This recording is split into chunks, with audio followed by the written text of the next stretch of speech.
హరి ఓం. వీక్షకులారా, మరో సామాజిక అంశం పంచుకుంటానండి. చాలామంది ప్రియ పుత్రి పుత్రులు నా వీడియోల్లో వచ్చిన కామెంట్స్,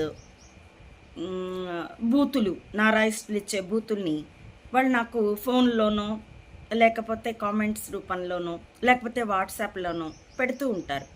అమ్మ, వాళ్ళని పట్టించుకోకండి అని. అది మంచి సలహానే. పట్టించుకోకూడదు, మనసుకి పట్టించుకోకూడదు, కానీ ఎదుర్కొని తీరాలి, ఎక్స్పోజ్ చేయాలి.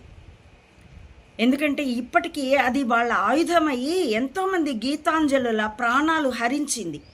ఎంతోమంది యూట్యూబ్ని, ఫేస్బుక్ని వదిలిపోయి తమ భావస్వేచ్ఛని ఉపయోగించుకోకుండా నిస్సహాయులై దుఃఖతప్తులై ఉన్న వాళ్ళని వాళ్ళుగా చేసింది. అది వాళ్ళ ఆయుధమని వాళ్ళకు ఒళ్ళు బలిసింది. కాబట్టి నారాయిస్టుల కామెంట్లని ఎక్స్పోజ్ చేసి తీరాలి, ఎదుర్కొని తీరాలి. ఎందుకంటే తర్కంతో తోలు వలిస్తే ఆ మేడి పళ్ళు, కులపు మతపు మేడి పళ్ళు పొట్ట చీరుకుపోయి లోపలున్న పురుగులు అందరికీ కనిపిస్తాయి. కనిపించడమే కాదు, పురుగులు ఎగిరిపోతాయి కూడా. కాబట్టి నారాయిస్టుల్ని ఎదుర్కొని తీరాలి. వాళ్ళకున్న వేళ్ళు, నోళ్ళు, కీబోర్డులు మనకే ఉన్నాయి కదా. వాళ్ళది మంది బలం అనుకున్నారు, కానీ ధైర్యం ఉన్నది కాదు.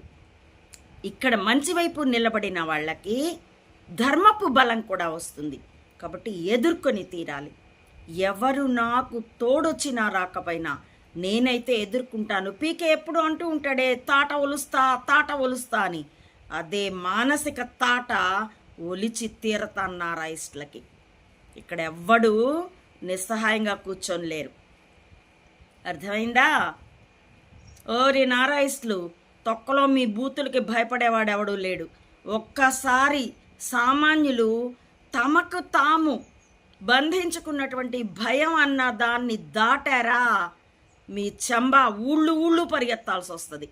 Check yourself mister Chamba and ask your people to check themselves to use the tongue and keyboard. లేకపోతే నీ గోడలు జారుతాయి.